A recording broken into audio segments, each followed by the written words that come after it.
The highest praise, glory, and honor to our loving Savior, Jesus Christ. Remember and cherish the blessed preachings and teachings of our dearly beloved parents in the Lord. Greetings to the beloved Almeida family, beloved preachers, beloved brethren, at sa inyo pong lahat mga minamahal na kapatid. Magandang gabi po sa ating lahat. Praise the Lord.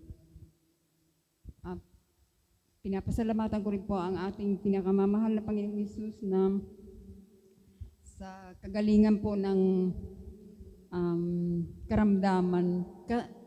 Kasi siguro mga 2 weeks na po talagang grabe yung pag-ubo ko.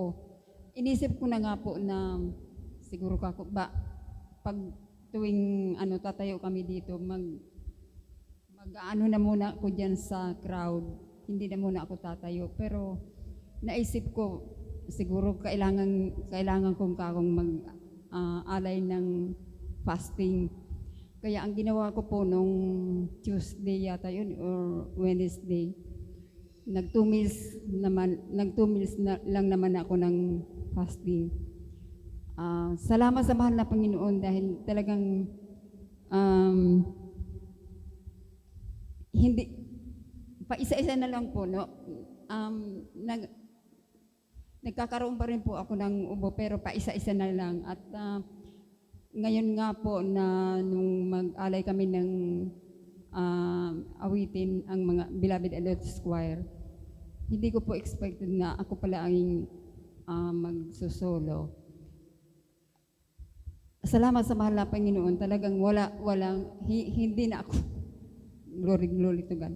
Hindi na po ako inubo doon sa pag-aalay namin.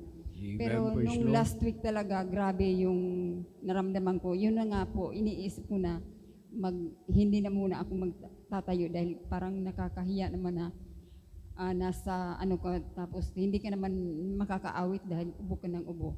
Kaya salamat sa mahal na Panginoon dahil talagang nandyan yung kagalingan na pinagkaloob niya sa akin. Amen. Praise the Lord.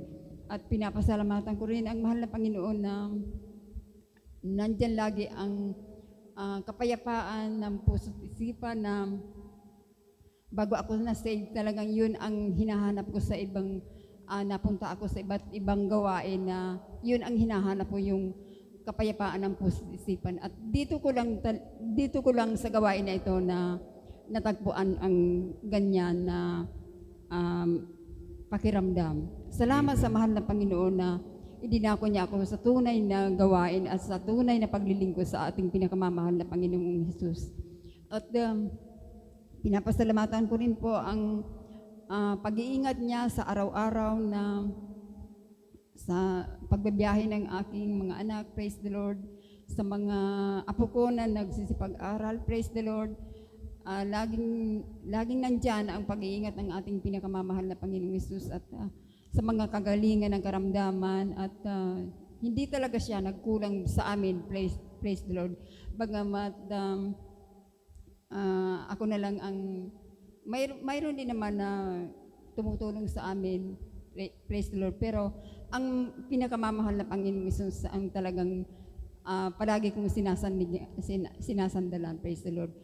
Kaya hanggang dito lamang po ang pasasalamat ko. Ang walang hanggang pasasalamat tanging sa ating pinakamamahal na Panginoon Hesus. Amen.